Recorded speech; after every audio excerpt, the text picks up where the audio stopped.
চলেছে। আর আমরা এটা পছন্দ করি বা না করি, যখনই আমি আর আমার বন্ধুরা মাটি টাচ করলাম, আমরা অফিসিয়ালি এখানে আগামী 7টা দিন কাটাতে চলেছি। বাবারে, এটা আমার জীবনে করা সব থেকে ভয়ঙ্কর জিনিস। প্রথমত, আমাদের এখন এখান থেকে অনেকটা দূরে যেতে হবে। কেন? যদি ঝড় বৃষ্টি হয় তাহলে এই পুরো জায়গাটা জলে ভরে যেতে পারে, আর সমুদ্রের মতো ঢেউ এসে সবাইকে ভাসিয়ে নিয়ে যেতে পারে। সেই জন্য আমাদের আরো ভিতরে যেতে হবে একটা বেস ক্যাম্প বানানোর জন্য। ভাই এটা পুরো পাগলাম। এটা একটা অন্য জগৎ মনে হচ্ছে। এই কেভ এন্ট্রান্সটা হয়তো দেখতে সুন্দর, কিন্তু দেখে যা মনে হচ্ছে আসলে তা নয়। আর আমরা হয়তো জানি না যে আগামী 7টা দিন আমাদের জীবনের সব থেকে কঠিন সময় হতে চলেছে। সব থেকে বাজে ডিসিশন। ঠিক আছে, আর কিছুক্ষণের মধ্যে অন্ধকার হতে চলেছে। ক্যাম্প না করলে আমরা বিপদে পড়বো। আমরা কোথায় যাচ্ছি সেটা কি বলবে? আমাদের ক্যাম্প সেটআপের জন্য একটা ফ্ল্যাট গ্রাউন্ড খুঁজতেই হবে। কেভের ভেতরে ঢোকার পরে আমরা এমন একটা জায়গা খুঁজে পেলাম যেটা অনেকটা উঁচুতে থাকায় আমরা জল থেকে সুরক্ষিত থাকতে পারবো। তার মানে এটা ক্যাম্পের জন্য পারফেক্ট। পারফেক্টটা একটু বেশি হয়ে গেল। মোটামুটি বলা যেতে পারে। ঠিক আছে, ক্যাম্পের জন্য মোটামুটি। প্রথম দিনের বাকিটা আমরা কাটিয়ে দিলাম আমাদের জিনিসপত্র আনতে। প্রত্যেকটা ব্যাগের ওজন প্রায় 80 পাউন্ড। আর যেমনটা তোমরা ফুটেজে দেখছো, আমরা এটা করতে 4 ঘন্টা লাগিয়ে দিলাম। এখান থেকে যাওয়া খুব কঠিন। তারপরে আমরা সবাই বেস ক্যাম্পে ফিরে গেলাম। ঠিক আছে, আমরা এখানে লাইট লাগিয়ে দিলাম। আমাদের সব জিনিসপত্র হোম বেসে চলে এসেছে। একটু ক্যামেরাটা ওদিকে দেখাবে? ওদিকটা কিন্তু ভয়ানক অন্ধকার, আর সবসময় এরকমই থাকবে। তাই আমরা ক্যাম্পিং গ্রাউন্ডের জন্য খুব বেশি কিছু করতে পারলাম না। কটা ফুটো করে দড়ি টাঙিয়ে দিলাম। এটা ধরো আর ওঠো দেখি। মনে হচ্ছে আমাদের হ্যামকগুলো ভালোই সাপোর্ট পাবে। আর তারপরে আমাদের সার্ভাইভাল গাইড জোয়ের সাহায্যে আমরা হ্যামক টাঙালাম। এই সরু দড়িটা আমার হ্যামকটাকে ধরে রাখবে। হ্যাঁ। ডিনার খেয়ে আমরা প্রথম রাত্রি ঠান্ডার জন্য তৈরি হলাম। আমি মিথ্যে কথা বলবো না, আমি যতটা ভেবেছিলাম তার থেকে এই হ্যামকটা অনেক বেশি কমফোর্টেবল। এই আমি তো আমার চমকেই হাতটা তো গেছিলাম। বড় কেন ভাই? এই কেভটা 2.5 কিলোমিটার ডিপ, আর আমরা এখন এন্ট্রান্সের কাছেই ক্যাম্পিং করছি। কাল আমরা অনেক কিছু এক্সপ্লোর করব। তোমরা কেমন ঘুমালে? ভয়ঙ্কর, ঘুমই হয়নি। এটা সত্যি একটা অস্বস্তিকর পরিবেশ। কেবের উপর থেকে অনবরত আমাদের উপরে জল পড়েই যাচ্ছিল, তাই উপরে একটা প্লাস্টিক চাপালাম, কিন্তু তাও আমাদের হ্যামকের উপরে জল পড়েই যাচ্ছিল। একটা আইডিয়া আছে, চলো শেল্টারগুলোকে ভালোভাবে তৈরি করি। আমার মনে হয় এই প্লাস্টিকগুলোকে জুড়ে দিলে আর জল পড়বে না। বাহ, তুমি তো জিনিয়াস। আমি শুধু একজন ইউটিউবারই নয়, ঠিক আছে? আমার হ্যামকটা এটার উপরে ঝুলছিল।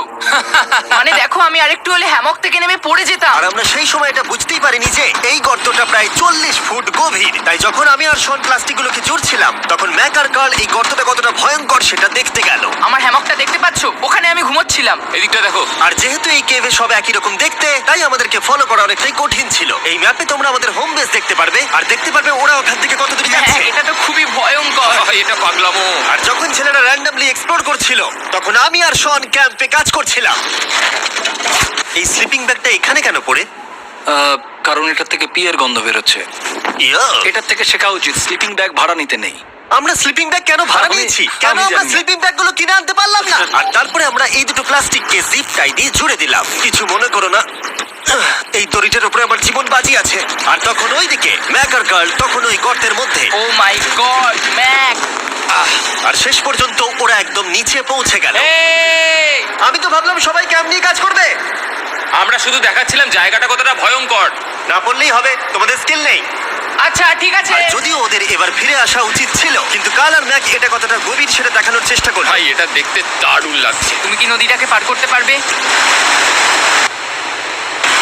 কিন্তু ওরা এটা জানে না যে এই রিভারটা এই কেভের গোটাটাই জুড়ে আছে। তার মানে এর মধ্যেও আমাদের কিছুটা সময় কাটাতে হতেই পারে।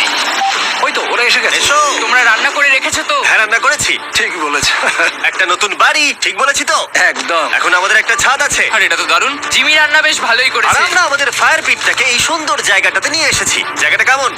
বেশ গরম। আরামদায়ক। এই পাথরগুলো গরমটাকে ধরে রাখবে এবং ওপর থেকে যে পি পড়ছে সেগুলোকে আটকে দেবে। ওটা পি নয়। তাহলে ওটাকে কি বলবো? যদি জানি না, হয়তো বৃষ্টির জল হবে বা না, এটা বৃষ্টি নয়, না, পাথর মানে ইয়ে করছে। কিছু- এই একটু উপরে দেখাও। তুমি মেঘ দেখতে পাচ্ছো? পাথর দেখা যাচ্ছে। এটা বৃষ্টি নয়, রক পি। Rock P. ঠিক আছে, রক পি। ঠিক আছে, এটা রক পি। আর একটা শুকনো রাত ঘুমিয়ে কাটাবার পরে আমরা ঠিক করলাম জো আমাদের সার্ভাইভাল এক্সপার্ট, তাকে নিয়ে আমরা কেভের শেষ প্রান্ত অব্দি যাব। Cave, cave! Cave, cave, cave! Cave. দেখা যাক আমরা কেভের কতটা গভীরে যেতে পারি। তোমরা কিন্তু মনে রাখবে আমরা সবেমাত্র কেভের এন্ট্রান্সের দিকেই আছি, আর আমাদের ইচ্ছা এই কেভের শেষ প্রান্ত অব্দি যাওয়া, অবশ্যই না মরে গিয়ে। ও মাই গড, এটা তো খুবই স্টিফ। আরে এটা তো সবে শুরু। আমরা কেভের আরো গভীরে এসেছি। তোমরা সবাই সাবধানে আসবে। এটা খুবই ছোট জায়গা, আমার মনে হয় না এখান থেকে আমি যেতে পারবো। কেভ এক্সপ্লোরের ইন্টারেস্টিং জিনিসটা হলো, যা হোক টুক করে আমাদের এই ছোট্ট ফাঁকগুলোর মধ্য দিয়ে এগিয়ে যেতে হবে ও মাই গড, খুব ছোট জায়গা। আর তারপরেই খুব বড় একটা জায়গা আসবে, সেটা এতটাই বড় যে কিছু না দেখতে পাওয়ার জন্য এটা করতে হলো। ও মাই গড! এবার আমি সব দেখতে পাচ্ছি, এটা দুর্দান্ত। এটার তো অনেক আলো। ভাই জায়গাটা কতটা সুন্দর দেখো। বাপরে কি আলো, আমি তো তাকাতেই পারছি না। আমি তো অন্ধ হয়ে যাব মনে হচ্ছে। এ বাবা, এটা কি হলো? আমরা বোধহয় ঠিক মতো এটাকে ব্যবহার করতে জানতামই না। চলো এগিয়ে যাই। আর তাই আমরা এগোতে থাকলাম। এই যে এই জায়গাগুলো, এগুলো খুব ভালো ধরার এখানে? জায়গা। এগুলো ধরে এখান থেকে পা ঘুরিয়ে চলে আসতে পারবে। এইখানে কি? একদম পারফেক্ট। জো সব থেকে ভালো কেভ গাইড। এভাবে কেউ গাইড করতে পারবে না। ঠিক আছে, এইবার ব্যাপারটা ইন্টারেস্টিং হবে। কি? এটা কি? এখান থেকে আমাদের ওয়েট শুট পরে সাঁতার কেটে যেতে হবে। গতকাল ম্যাক আর কার্ল এটা নিয়ে মজা করছিল, কিন্তু এই কেভে আমাদের পরের অ্যাডভেঞ্চারটা ছিল একটা প্রায় জমে যাওয়া নদীর মধ্যে। ও মাই গড, এটা তো পাগলামি! তার মানে আমাদের ওয়েট শুট পড়তেই হবে যাতে আমাদের হাইপোথার্মিয়া না হয়। আমরা এটা কেন করছি? এই এক্সপেরিয়েন্সটা তো জীবনে একবারই হবে। এটা করলে হয়তো আর নাও বেঁচে থাকতে পারি। আমাদের এই কেভের শেষে পৌঁছতে হলে আমাদের এই নদীর মধ্য দিয়ে, এই ছোট্ট ফাঁকগুলোর মধ্য দিয়ে সাবধানে ধীরে ধীরে এগিয়ে যেতে হবে। আস্তে আস্তে নামো, স্রোতের কারণে পা পেছনে টানতে পারে। ঠিক আছে, আমি তাহলে নামছি। তুমি ওই দেয়ালগুলো ধরে ধরে এগোতে থাকো আস্তে এটা তো আস্তে। খুব ঠান্ডা। তুমি পারবে জিমি। জানি না এখানে ঢুকতে পারবো কি না। জিমি, এবার তুমি জল থেকে উঠে দাঁড়িয়ে পড়ো। এটা সত্যি একটা পাগলামি। এখানে কি ঠান্ডা! যখন তোমরা খুব ঠান্ডা জলের মধ্যে থাকবে তখন একটা পাথরকে ধরে এগিয়ে চলা, এটা সত্যি পাগলামি। ম্যাক, কার্ল, চলে এসো। আমার ভয় লাগছে। চলো চলো, পারবে। ভাই। এগোতে থাকো, পেছন দিকে তাকিও না। একবার দেখো আমরা কি করছি। কিন্তু এই বাধাগুলো এতটা কঠিন ছিল না সামনে যা আসতে চলেছিল তার তুলনায়। আমরা পেরেছি। কেভ, কেভ, কেভ, এই, কেভ। একটা কথা শোনো, আমরা 10% আসিনি। তার মানে এখনো আমরা শুধুমাত্র সার্ফেসেই রয়েছি, আর শেষ প্রান্তে পৌঁছতে হলে আমাদেরকে আরো 2 কিলোমিটার যেতে হবে। যেরকম তোমরা দেখতে পাচ্ছ এখানে 24/7 বৃষ্টি হয়, তাই আমি একটা আড্ডা মারার জায়গা তৈরি করেছি যেখানে আমরা কেউ ভিজবো না। আমি ভাবছি আমি যদি এটা না বানাতাম তাহলে কি হতো। আমি নিশ্চিত যে ওদের একটা ভেজা পাথরের উপর শুতে হতো। আমাদের ক্রমাগত এগিয়ে যেতে হবে এবং শরীরটাকে ভিজে রাখতে হবে। ঠিক আছে। নইলে আমাদের শরীরের তাপমাত্রা কমে এটা যাবে। এতটা কঠিন কেন? সব থেকে বাজে ব্যাপার হলো আমরা যতটাই দিকে এগোবো ততটাই আমাদের পিছন দিকে ক্যাম্পে ফিরতে হবে। আমাদের পরের বাধাটা হয়তো জলের মধ্যে নয়, কিন্তু তার মানে এটা নয় যে সেটা সহজ হবে। আরে এটা কি মাকড়সার জাল? কিন্তু আমি মাকড়সা দেখতে পাচ্ছি না। তার মানে ওটা আমাদের উপরে আছে। আরে তোমার গায়ে, তোমার গায়ে। আমার বন্ধুরা বলতে বাজে, এই কেভটা মিস্টার বিস ভিডিওর মতো, যত এগোবে ততই কঠিন হবে। সত্যি কথা বলতে যদি আমাদের সাথে জো না থাকতো আমরা মরেই যেতাম। আর 3 ঘন্টা পরে জো আমাদের জন্য একটা বাজে খবর নিয়ে এলো। জল অনেকটা বেড়ে গেছে আর আমরা অনেকটা সময় লাগিয়ে ফেলেছি, তাই আজকে আমাদের আবার ক্যাম্পে ফিরে যেতে হবে। আমি মানবো না। তুমি সেফটি এক্সপার্টের কথা অমান্য করতে পারো না। আমি এটা মানবো না। সত্যি কথা বলতে আমাদেরকে ফিরতেই হতো, কারণ এর আগে আমরা শুট করতে অনেকটাই সময় নষ্ট করে দিয়েছি। তারপর ফ্লেয়ার নিয়ে খেলেছি, তাই আমরা ফিরে যাচ্ছি আর এই মিশনটা আমরা পরের দিন আবার শুরু করব। শন, আমরা এসে গেছি। আরে তুমি এখানে কি করছিলে? এখন তোমরা কেউ ভিজবে না। আমি তো জানতামই না এই লাইটগুলো আমরা এনেছি। এগুলো দারুণ লাগছে তাই না? দুঃখের বিষয় আজকে আমরা মাত্র 20% এগোতে পেরেছি, কিন্তু বিশ্বাস করো আমরা শেষ পর্যন্ত অবশ্যই যাব আগামী কয়েকদিনের মধ্যেই। আমার মনে হয় কোনোদিনই হবে না। আমি তো বললাম। আমরা ডে 4টা রেস্ট নেব আর ডে 5-এ চেষ্টা করব এই কেভের শেষ অবধি যাবার। দেখা যাক কি হয়। ডে 3-তে মজা হলো, কালকে আবার দেখা হচ্ছে।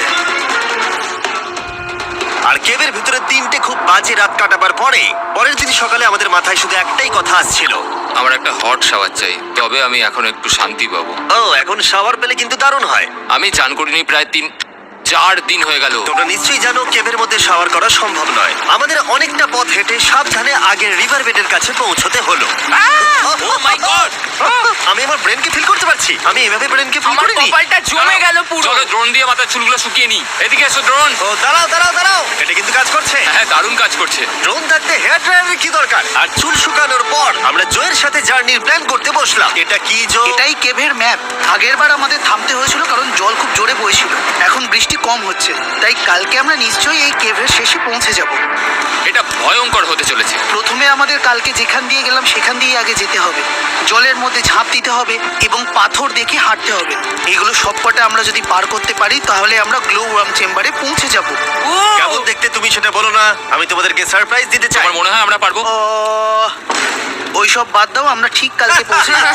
কালকের প্ল্যান আমরা চক আউট করে নিয়েছি। আমরা রেস্ট করছি আর ফেস্টিভ্যাল স্মোর্টস খাচ্ছি আমাদের এনার্জি রিগেন করতে। সবাইকে চিয়ার্স। জো এই প্রথমবার ফেস্টিভ্যাল স্মোর্টস খাচ্ছে। জো সত্যি কথা বলবে। এটা দারুণ, তাহলে ভালো লাগলো? দারুণ লেগেছে। আমরা এই চকলেটটা আগে কেন বের করিনি? এটা এমনি চকলেটের থেকে 10 গুণ ভালো খেতে। সত্যি কথা বলতে তোমরা যদি ফেস্টিভ্যালের সাথে স্মোর্টস ট্রাই না করে থাকো তাহলে তোমরা মিস করছো। কালকে আমরা পুরো কেভটা এক্সপ্লোর করব। দেখা হচ্ছে। তাই আমরা ভালো করে ঘুমানোর চেষ্টা করলাম আর কালকের প্রিপারেশন নিলাম কেভের শেষে যাওয়ার জন্য। আমরা আমাদের জীবনের সবথেকে ডেঞ্জারাস জার্নি করতে চলেছি। ডে 3 এর অভিজ্ঞতা মাথায় রেখে আমরা কম শুট করেছি যাতে আমরা সামনের দিকে তাড়াতাড়ি এগোতে পারি। উহ, জলটা খুব ঠান্ডা। হ্যাঁ, আগের দিনের মতোই খুব ভালো। এই তো আর যাতে আমরা সবাই বেঁচে ফিরতে পারি তাই জো ছাড়াও আরেকজন সার্ভাইভাল এক্সপার্টকে আমরা নিয়ে এসেছিলাম। এখানেই আমরা ডে 3 তে আটকে গেছিলাম। এখন আমরা কি করব? এবারে আমরা অনেক তাড়াতাড়ি এসেছি। আমাদের পিছনে ঘন অন্ধকার। কোথায় যাব? এই রাস্তাটা অনেক সরু এবং হ্যাঁ। স্রোত প্রচুর বেশি, তাই আমরা দেয়ালগুলো ধরে ধরে আস্তে আস্তে এগোবো। এই যে এইভাবে। ও হ্যাঁ, God! এই রকটায় জাম্প করো। কয়েকটা ভালো পাথর আছে যেগুলোকে তুমি ধরে এগোতে পারবে। আরে এখানটা তো অনেক অন্ধকার। আমি আর পা পাচ্ছি না। আমি এখন মাটিতে আর পাই পাচ্ছি না। যেহেতু আমরা মাটিতে পা পাচ্ছিলাম না তার মানে যদি আমরা পাথর ছেড়ে দিই তাহলে এই জলের স্রোত আমাদেরকে ভাসিয়ে নিয়ে যেতে পারে। জো আমরা কি করব? আমি এটা ধরে এসেছি, তুমি এটা ঠিক ধরো। আছে, আমি তো দেখতেও পাচ্ছি না কোথায় যাচ্ছি। জো স্রোত আমাকে ভাসিয়ে নিয়ে চলে যাচ্ছে। আমি তুমি করবো কি করে? পারবে, পারবে। শুধু মুখটা এখান থেকে ঢুকিয়ে দাও, আমি হেল্প করছি। এখানে আমি ঢুকবো? হ্যাঁ, এই গর্তের মধ্যে। এই তো খুব ভালো। এটা আমার জীবনের সব থেকে বিপজ্জনক অ্যাডভেঞ্চার। আমরা এখন কেভের অনেক গভীরে চলে এসেছি আর এবার আমাদের সামনে প্রথম বড় বাধা। এখানে জলের একটা ঘূর্ণাবর্ত আছে, যদি তুমি এর মধ্যে পড়ে যাও তাহলে তোমাকে একদম নিচে নিয়ে চলে যাবে। মানে আমরা পড়ে গেলে মরে যেতে পারি। হ্যাঁ, মানে আমরা মৃত্যুর সাথে খেলা করছি। এটা এতটা বিপজ্জনক হতে পারে আমি সত্যিই ভাবিনি। খুব ভালো। এই তো। তাহলে কি আমার পা এখানে হ্যাঁ, রাখবো? রাখো রাখো। ঠিক আছে, এই তো আমি পেরেছি। এটা আমার ভাবনার থেকেও বেশি কঠিন ছিল। এই নদীটা কতটা শক্তিশালী এই গোটা কেভটাকে তৈরি করেছে। কিন্তু মজার ব্যাপার হলো আমরা পাথরের মতো শক্তিশালী নই। আমি শুধুমাত্র মানুষের মতোই শক্তিশালী। সৌভাগ্যবশত কাল এই অ্যাডভেঞ্চারে লিড করেনি। তার বদলে আমরা একজন অ্যাভেঞ্জার জোকে পেয়েছি। ও কতটা এক্সপার্ট তার প্রমাণ হিসেবে বলতে পারি। সে লিটারালি কতটা ওপর থেকে আমাদেরকে নদীতে ঝাঁপ দিয়ে দেখালো। ও মাই গড, এটা পাগলামি। কে বললো এটা পাগলামি? এটা তো আমার কাছে খুবই সহজ। আমি এটা করব। তুমি কোনোভাবেই এটা করতে পারবে না। আরে কি বলছোটা কি তুমি? আমি এক্ষুনি করতে চাই। চলো যাচ্ছি Joe. God speed man. Jimmy আমার সাথে যা যা করেছে তার কাছে এটা তো কিছুই নয়। 3, 2, 1।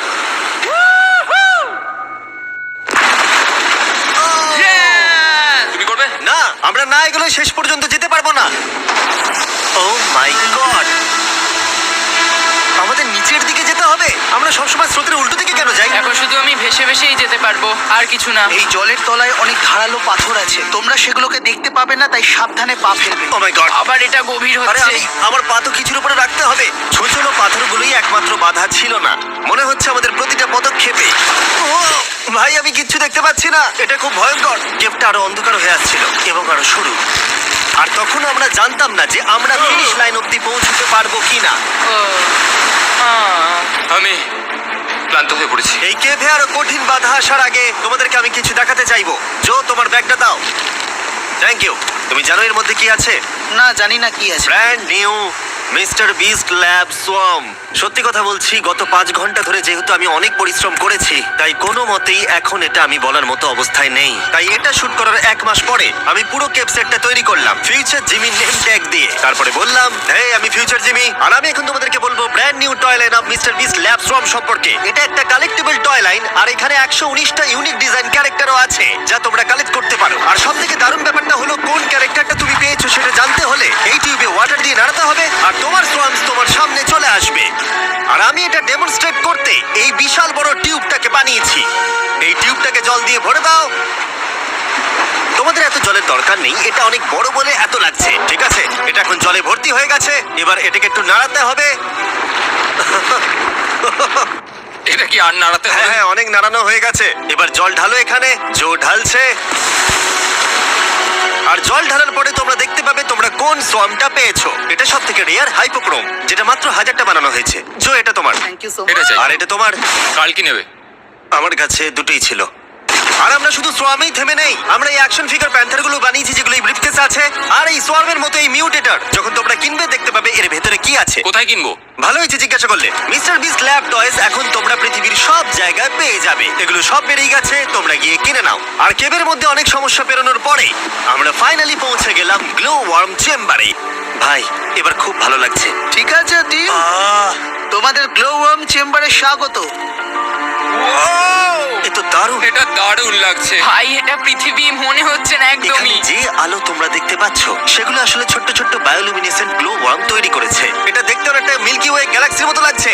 ওয়াও! আর এই মুহূর্তটা, এই ভিউ, সত্যি বলতে এই ট্রেকের সমস্ত ক্লান্তি যেন দূর করে দিল। এখানে অবধি পৌঁছানো যেন সত্যি একটা অ্যাচিভমেন্ট ছিল। কিন্তু এখন আমাদের যাত্রা শেষ হয়নি, কারণ আমাদের এখান থেকে এখন বেস ক্যাম্পে ফিরতে হবে। আজকে ডে 6 হতে চলেছে, এখন ওরা আসেনি আর আমি খুব ক্লান্ত।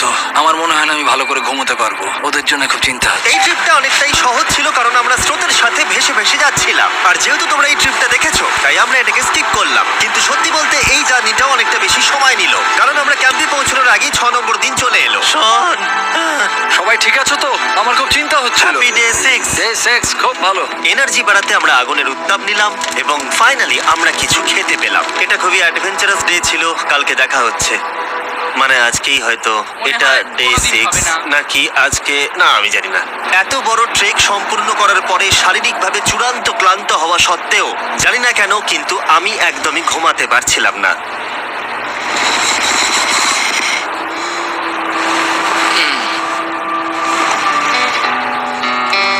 আমি 7 দিন সলিটারি কনফাইনমেন্টে কাটিয়েছি, কবরে কাটিয়েছি, 7 দিন রাফটে থেকেছি। কিন্তু সত্যি কথা বলতে এটা সবার থেকে বেশি কঠিন ছিল, কারণ সব সময় ভিজে, ঠান্ডা, প্রত্যেক মুহূর্তে এই পাথরগুলো শরীরে ব্যথা দিচ্ছে।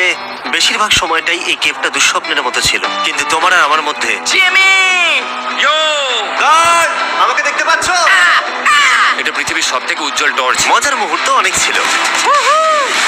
মাটির নিচে 300 ফুট গভীরে অভিযান চালানো থেকে আমাদের সবাই মিলে হ্যামক নিয়ে হাসাহাসি করা সবকিছুই অভিযানের অংশ ছিল। যেহেতু আমাদের সঙ্গ দারুণ, চলো তিমির মতো আওয়াজ করো। তাই এই ভিজে, ঠান্ডা, পাথুরে অদ্ভুত কেভের ট্রিপটা বদলে গেল আমাদের জীবনের সব থেকে সুন্দর মুহূর্তে।